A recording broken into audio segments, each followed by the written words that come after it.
Neral police Thane हद्दीतील मुस्लिम बहुल दामत गावात मोठ्या प्रमाणात गोवंश कत्तल होत असल्याच्या तक्रारी मागे अनेक वर्ष सुरू होत्या। मात्र मागील काही महिन्यात नेरळ पोलिसांच्या सतत होणाऱ्या कारवाईमुळे दामत गावातील गोवंश जनावरे यांची कत्तल होण्याचं प्रमाण घटलं आहे।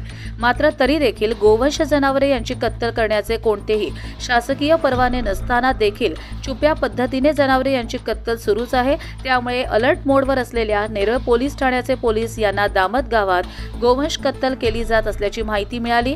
त्यावेळी ड्युटीवर असलेल्या नेरळ पोलिसांचं पथक रात्रीच्या वेळी दामत गावात पोहोचलं।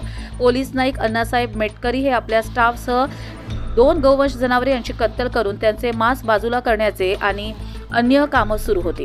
त्यावेळी त्या ठिकाणी साधारण 140 किलो मांस, वजन, काटा, लाकडी खांडणी, लोखंडी सुरे आणि कानस आदी साहित्य आढळून आले। या प्रकरणी नेरळ पोलिसांच्या पथकाने दामत गावातील फुरकान परवेज नजे वय 20 वर्ष, सलमान खुर्शीद नजे वय 28 वर्ष, अखिल मुस्ताक नजे वय 34 वर्ष यांना ताब्यात घेऊन त्यांना अटक केली।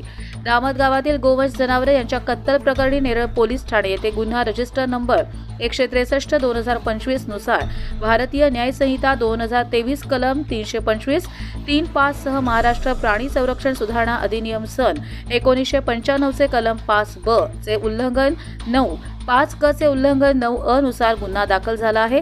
या गुन्ह्याचा तपास नेरळ पोलीस ठाण्याचे प्रभारी अधिकारी शिवाजी ढवळे यांच्या मार्गदर्शनाखाली पोलीस उपनिरीक्षक श्रीरंग किसवे तपास करत आहेत। या गुन्ह्यातील 3ही आरोपींना कर्जत दिवाणी न्यायालयाने 3 दिवसांची पोलीस कोठडी सुनावली आहे। कर्जत लाईव्हसाठी महेश भगत, नेरळ।